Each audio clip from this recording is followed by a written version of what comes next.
दोस्तों, पाकिस्तान भारत के लिए एक नई समस्या खड़ी करने में जुटा हुआ है। वो नाटो की तर्ज पर इस्लामी नाटो बनाने की कोशिश कर रहा है। खबरों के मुताबिक वो इस्लामी देशों का एक ऐसा सुरक्षा तंत्र बनाना चाहता है जिसमें किसी एक पर हमले को सभी पर हमला माना जाए। सऊदी अरब के साथ पाकिस्तान की सुरक्षा संधि पहले ही हो चुकी है, उसमें इस तरह का प्रावधान भी है। अब तुर्की के शामिल होने की खबर आ रही है। कहा जा रहा है कि बहुत जल्दी इस मामले में फैसला हो जाएगा। आगे चलकर और भी मुस्लिम देश उसका हिस्सा बन सकते हैं। ज्यादातर मध्य पूर्व के देशों की बात हो रही है, लेकिन पाकिस्तान बांग्लादेश को भी पटाने में लगा हुआ है और उधर मलेशिया, इंडोनेशिया भी इससे जुड़ सकते हैं। अगर ऐसा हुआ तो सोचिए कि भारत के लिए कितनी बड़ी समस्या खड़ी हो सकती है। अव्वल तो पाकिस्तान के खिलाफ कार्रवाई करना भारत के लिए लगभग नामुमकिन हो जाएगा। अभी वो जिस तरह से सर्जिकल स्ट्राइक और ऑपरेशन सिंदूर करता रहा है, वो नहीं कर सकेगा, चाहे उसके पास आतंकवाद में उसके शामिल होने के पुख्ता सबूत ही क्यों ना हो। इसके अलावा वो चारों तरफ से घिर भी जाएगा, वो अलग थलग भी पड़ेगा। इसमें मोदी सरकार की हिंदुत्व की राजनीति भी योगदान दे रही है, क्योंकि इससे मुस्लिम ममालिक में भारत के खिलाफ गुस्सा बढ़ रहा है। क्या मोदी सरकार के पास इस चुनौती से निपटने के लिए कोई रणनीति है? विदेश मंत्रालय के प्रवक्ता ने कहा है कि सरकार इस पर नजर रख रही है, मगर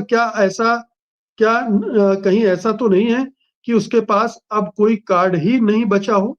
को मिला के अगर देखें तो ये बैकग्राउंड में सऊदी पाकिस्तान का डिफेंस अलायंस हुआ और इससे दोनों का फायदा होता है। एक तो सऊदी अरेबिया जो पुराना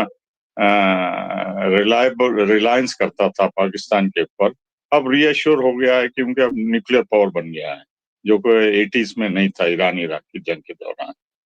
तो और जब से ऑपरेशन सिंदूर हुआ है और खास तौर पे ट्रंप और आसिम मुनीर की मीटिंग के बाद अमेरिका और पाकिस्तान के रिश्ते भी बहाल हो गए हैं और मेजर नॉन नाटो अलाई के तहत रिलेशंस बहुत ही कॉजी हो गए हैं at the cost of India. तो सऊदी अरेबिया का जो है पाकिस्तान को पहले से ही कवर है। हालांकि प्राइम मिनिस्टर मोदी गए हैं, उनको अवार्ड दिए वगैरह वगैरह, ये मेरे ख्याल से सिर्फ दिखावे के लिए है, लेकिन असल में उनका defence security cooperation regime security के लिए पाकिस्तान से बहुत गहरा है, जैसा तुर्की और पाकिस्तान का है। जी, नरेश जी, लेकिन इसमें एक बात है, सऊदी अरब का कवर हमेशा पाकिस्तान को रहा, लेकिन जो पैक्ट हुआ उसके बाद से ये हो गया कि अगर किसी भी एक देश पर हमला होगा, यानी नाटो का आर्टिकल 5 कि तो दोनों देशों पर हमला माना जाएगा। ये जो क्लॉज है, ये बेसिस बन रहा है और तुर्की के भी शामिल होने की बात हो रही है। तो पाकिस्तान न्यूक्लियर पावर है, सऊदी के पास पैसा है और तुर्की के पास डिफेंस की टेक्नोलॉजी है, खासतौर से ड्रोन के मामले में तो दुनिया भर में वो फेमस। तो ये जो बन रहा है, अभी तो तीन ही देशों की बात हो रही है, आगे चल के और बांग्लादेश को भी अगर इसमें जोड़ लेते हैं तो एक और खतरनाक समीकरण बनता है फिर भारत के हिसाब से। आसिम मुनीर के चलते पाकिस्तान का जो स्ट्रेटेजिक वेट है वर्ल्ड में वो काफी बढ़ रहा है और पाकिस्तान नेटो बना रहा है और उसका इस्तेमाल वो पूरा एंटी इंडिया प्रोजेक्शन में करेंगे। और चिंता का विषय देखिए, थियोरिटिकल लेवल पे चिंता का विषय है, अगर कोई ऐसा पैक्ट पाकिस्तान कर रहा है ऐसे देशों के साथ। इंडिया में भी बदल रहे। इंडिया अपने को अब हिंदू स्टेट कहलाना ज्यादा पसंद करेगा और उसी ढंग से व्यवहार कर रहा है। इंडिया का जो अलायंस है, ट्रेडिशनल जो जियोपॉलिटिकल सोच रहा है, वो चाहे वेस्ट एशिया को लेकर हो, चाहे और भी किसी दूसरे रीजन्स को लेकर रहा हो, आप देखेंगे तो जिस ढंग से खुल्लम खुल्ला इंडिया अब इजराइल के साथ अलाइंड है, वो क्लियरली बोल रहा है कि जो हमारी सोच अब बदल गई है। जिस हिसाब से इंडिया अब खुलकर एक हिंदूवादी राजनीति कर रहा है और जितनी भी इसकी इंटरनल पॉलिटिक्स हो चाहे और एक्सटर्नल पॉलिटिक्स हो, सारे में वो सोच रिफ्लेक्ट करता है एक मेजॉरिटेरियन थिंकिंग की। अब ये जब आप रिफ्लेक्ट कर रहे हो, जब आप खुल्लम खुल्ला एक इंडिया दक्षिण एशिया का सबसे बड़ा मुल्क, वर्ल्ड का one of the largest democracies, जिसकी वजह से आप पूरे रीजन में एक स्टेबिलिटी बना रहता है। अगर आप अपना कैरेक्टर बदल रहे हो तो जो आसपास के मुल्क हैं, जो जिसकी जो थ्रेट आपसे महसूस करते हैं, वो भी हरकत में आएंगे। इंडिया ने अब इंडिया के तरफ से क्या सोच बदला, अब ये पाकिस्तान पे बेझिझक अटैक कर रहे हैं। कोई भी घटना पाकिस्तान जो अब ये ऑपरेशन सिंदूर बोल रहे कि अभी भी जारी है, that means India is always in war against Pakistan, in ready mode है। अब पाकिस्तान, आप समझिए कि पाकिस्तान उस स्थिति में पहुंच गया था कि उसे वो जद्दोजहद कर रहा था कि कैसे वो टेरर ग्रुपिंग जिसमें डला हुआ, जिसकी वजह से उसे IMF लोन नहीं मिल रहा है, उससे बाहर निकले। अब ये ज्यादा पुरानी बात नहीं है। अचानक देखिए ट्रांसफॉर्मेशन जो पाकिस्तान में हुआ, और अब पाकिस्तान एक फलक्रम बन गया है एक नई जियोपॉलिटिकल सोच का। अब वो ग्रुपिंग बना रहा है और उसके इर्द गिर्द टर्की आ रहे हैं, सऊदी अरेबिया से एक उसका समझौता हो गया है, और भी वो अपना जो एक्सपेंशन मोड में है। तो अब पाकिस्तान एक मेन स्ट्रीम्ड कंट्री है, मेन स्ट्रीमिंग हो गया पाकिस्तान का, एंड थैंक्स टू इंडिया जो अपनी जो जियोपॉलिटिकल सोच और जो डोमेस्टिक और इंटरनेशनल राजनीति की वजह से पाकिस्तान को उसने एक नया जीवन दे दिया, और इसको एक लेजिटिमेसी प्रोवाइड किया पाकिस्तान की पॉलिटिक्स को। आज पाकिस्तान ये कहते घूम रहा है कि हमें इंडिया से जेन्युइनली एग्जिस्टेंशियल थ्रेट है, और फॉर दैट अमेरिका भी मदद करने के लिए तैयार है, और भी दूसरे, चाइना तो खुलकर सामने आया, टर्की खुलकर सामने आया। तो ये एक जो बदलाव है, अगर ये अलायंस बन रहे हैं, इस ढंग के ग्रुपिंग बन रहे हैं इस्लामिक कंट्रीज में, तो ये वैक्यूम में नहीं बन रहे, ये बन रहे हैं बिकॉज इंडिया भी बदल रहा है। भारत में जो भी घटनाएं होती है पूरे रीजन को इम्पैक्ट करता है, और तो नेचुरल ये इम्पैक्ट कर रहा है। और ये जो सोच है, जिसको आप कह रहे हैं इस्लामिक नेटो, उसी का एक रिफ्लेक्शन है, उसी डायरेक्शन में एक जाता हुआ एक सोच है। तो ये सच्चाई है। अब क्या कोई भी ऐसी ग्रुपिंग जिसको आप इस्लामिक नेटो बोल रहे हैं, और जिसको और भी मीडिया ग्रुप्स, वो ग्रुपिंग तब तक सक्सेसफुल नहीं हो पाएगा जब तक उसके पीछे एक स्ट्रॉन्ग मिलिट्री पावर नहीं होगा। तो देखिए जितनी भी ग्रुपिंग बन जाए, उसमें China will always play a role. China का इन सारे कंट्रीज से बहुत अच्छा संबंध है, और चाइना एक बहुत पिवोटल रोल प्ले कर सकता है। और ऐसी बात नहीं है कि चाइना को पता नहीं है कि क्या हो रहा क्या नहीं हो रहा, और चाइना के पीछे हो रहा है ये सब चीज। तो ये नहीं कहते, ये ग्रुपिंग चाइना अपने को नए ढंग से रिपोजिशनिंग कर रहा है, एक अपने और भी अलायंस बढ़ा रहा है।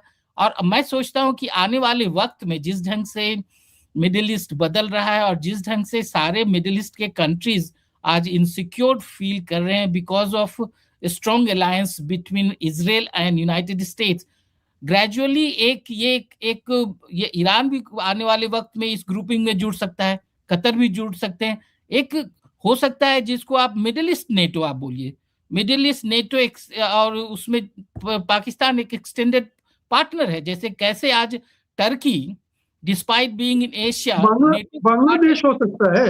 आप बांग्लादेश को क्यों भूल रहे हैं?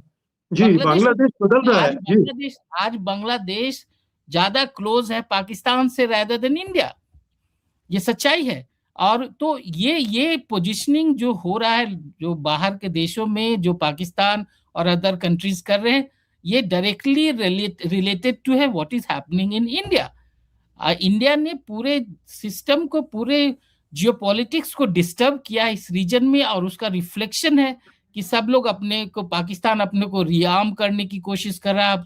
सारी सोच, सारे रिसोर्सेज वो अपने को कैसे स्ट्रॉन्ग करे। इंटरनल पॉलिटिक्स ऑलरेडी आप देखिए पाकिस्तान में इतना बदल गया कि अब आर्मी चीफ सबसे बड़ा unelected, beside being unelected, top post पे, कोई भी पॉलिटिकल लीडरशिप से सबसे ऊंचा है, इम्यूनिटी है उसको, कोई उसको तंग नहीं कर सकता। तो ये रिफ्लेक्शन है कि जो चेंज इंडिया में आ रहा है, और इंडिया की वजह से जो चेंज हो रहा है, वो रिफ्लेक्ट कर रहा है वहां पे। भारत जो जब चाहे सर्जिकल स्ट्राइक कर लेता था, धमका देता था, घर में घुस के मारेंगे, इस तरह की भाषा में बात कर लेता था, अब वो स्थिति नहीं रहेगी। भले ही आपके यहाँ कोई आतंकवादी घटना घट जाए, आप बेशक कहते रहें कि ऑपरेशन सिंदूर जारी है, लेकिन अब आपको अगर पहले 100 बार सोचते थे तो अब 200 बार सोचना पड़ेगा कि हम कोई कार्रवाई करें या ना करें। ऑपरेशन सिंदूर अगर आप बारीकी से देखें, जो भी मिलिट्री डिफेंस और पॉलिटिकल लीडरशिप, चाहे प्राइम मिनिस्टर हो, राजनाथ सिंह हो, फॉरेन मिनिस्टर हो, वो खुलेआम कहते थे कि हम पाकिस्तान ऑक्युपाइड कश्मीर को लिबरेट कर रहे हैं। और जिस तरीके से गोदी मीडिया प्रोपेगेंडा किया कि हम कराची पहुंच गए, लाहौर पहुंच गए, ये कर लिए, वो कर लिए, तो ये जो है बात मैं खाड़ी और दूसरे इस्लामिक जैसा टर्की देश है वो बारीकी से पढ़ रहा था, गौर कर रहा था एडिटोरियल। देखिए, जो बीजेपी के एक लेडीज स्पोक्स पर्सन थे, उन्होंने प्रॉफिट मोहम्मद के ऊपर कुछ टिप्पणी की, तो पूरे गल्फ में जीसीसी मीडिया कंट्रीज में मीडिया इतना भड़क गई और कतर यहाँ तक धमकी देने लगा कि वो एलएनजी का कॉन्ट्रैक्ट कैंसिल कर रहे हैं बोल के। अगर ऑपरेशन सिंदूर जारी रहेगा या भारत कुछ करना चाहता है in spite of so called Islamic NATO वगैरह, तो ये जो F-35 की बात हो रही है सऊदी अरेबिया में या यूएई में या टर्की में या दूसरे वेपन्स वगैरह सब, तो मिलिट्री प्रोडक्शन का इनका नंबर 1 एजेंडा है कि सब तीनों देश मिलके एक united defence production facility specialise जो भी कर रहे हैं, ये चीन की मदद से पाकिस्तान और ड्रोन्स टर्की और सऊदी अरेबिया भी कुछ और देशों से मिलके। तो मेरे ख्याल से ये बारीकी से देखना होगा। Of course India has to be cautious, लेकिन अमेरिका ने खुद बताया कि अगर हमला होता है पाकिस्तान के ऊपर तो वो उनके पीछे खड़े रहेंगे, इसमें कोई शक नहीं। 2 चीजें निकल कर आ रही हैं। एक तो अभी पाशा साहब ने कहा, दोनों चीजें बल्कि, कि चीन भी इसके पीछे हो सकता है, अमेरिका भी पीछे हो सकता है। अगर दो बड़ी फोर्सेस इसके साथ हैं, इसको मजबूत करने में लगी हैं, तो जाहिर है कि चीन की चिंता भी भारत है। चीन भारत को चाहता है, अमेरिका भी पाकिस्तान के लिए भारत को कंट्रोल करना चाहता है। तो अल्टीमेटली तो भारत के खिलाफ ही ये बन रहा है। और अगर मजबूत होता है तो भारत को तो चिंता करनी चाहिए, चिंता नहीं करनी चाहिए, ये प्रश्न कहाँ से उठ रहा है?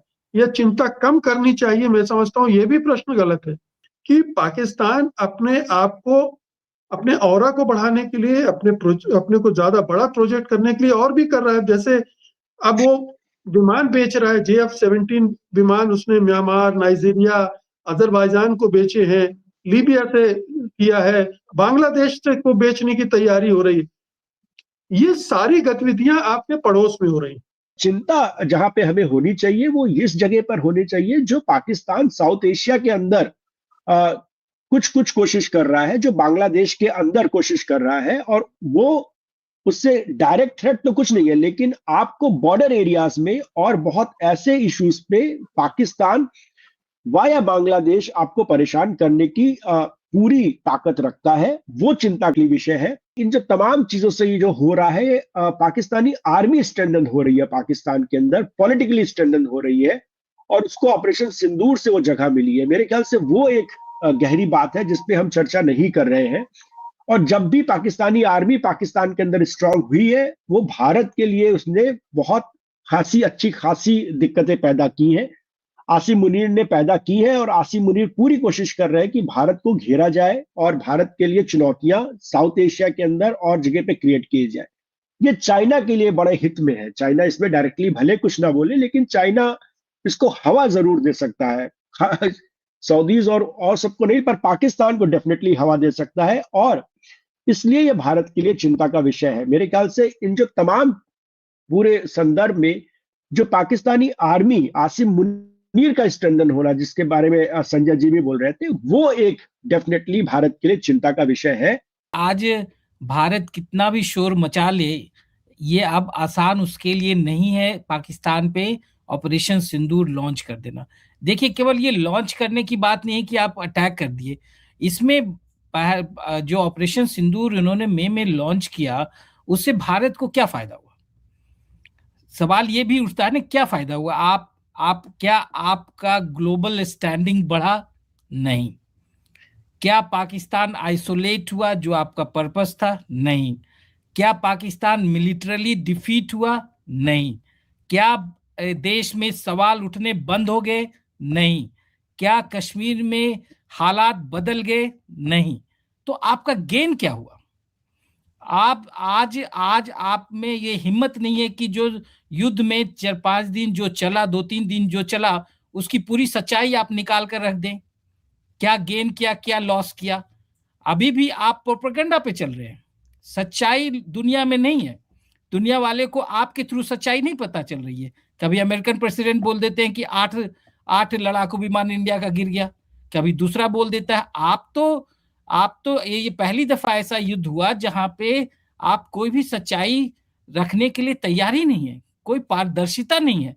तो ये युद्ध किस लिए? ये युद्ध इसलिए किया आपने कि जो प्राइम मिनिस्टर का इमेज है, इस सरकार का इमेज है, उसको बचाने के लिए किया। इस पे कुछ नहीं, इंडिया ने कुछ गेन नहीं किया। हाँ, पाकिस्तान ने जरूर गेन किया, एक new recognition, a new acceptability, a new legitimacy. आज पाकिस्तान जिस चौड़े पर, जितना चौड़ा होकर घूम रहा है, ये इतना चौड़ा होकर ऑपरेशन सिंदूर से पहले नहीं घूम रहा था। आज पाकिस्तान एक फलक्रम हो गया है पूरे इस कोई भी अलायंस बनाने के लिए। आज सऊदी अरेबिया उससे जाके डील किया उसके सिक्योरिटी के लिए, आज टर्की उससे बात कर रहा है। तो चाइना खुलकर पाकिस्तान के साथ आ गया, जो चीज खुलकर पहले नहीं था, जो चीज आप छुपे छुपे था, एक नाइसिटीज में बोला जाता था और कहा जाता था, सुना जाता था, आपने सबका खुलासा कर दिया। आप दक्षिण एशिया में भारत जो एक स्टेबलाइजिंग फैक्टर कहलाता था, हुआ करता था, आज दक्षिण एशिया में भारत सबसे बड़ा डिस्टेबलाइजिंग फैक्टर बन गया। ये सवाल सब पूछ रहे हैं। आप ऑपरेशन सिंदूर के समय दुनिया का कोई भी देश खुलकर भारत के साथ नहीं आया, और कोई भी देश ऐसा नहीं था जो भारत को मना नहीं किया कि आप युद्ध के तरफ मत जाइए। लेकिन भारत ने गया अपनी जिद की वजह से, अपनी लैक ऑफ जो कहते हैं फोरसाइट की वजह से। क्या है, भारत अब दोबारा लॉन्च कर पाएगा? नहीं। अगर लॉन्च करेंगे तो फिर अब आप सुसाइड करने के लिए ही तैयार हैं, हैराकरी कमिट करने के लिए तैयार है, तो उसमें तो कोई नहीं रोक सकता। इसकी वजह से क्या हुआ? इसकी वजह से आप लूजर हुए, राइट? आपकी आवाज नहीं सुनी जाती अब कहीं। अब आपको हिम्मत नहीं कि अमेरिका को जवाब दे दी। इतना बार अमेरिका आपको इंसल्ट कर चुका, प्राइम मिनिस्टर ऑफ इंडिया को। आप एक खुलकर जवाब नहीं बोल सकते, तो कहां हैं आप? तो वेयर आर यू?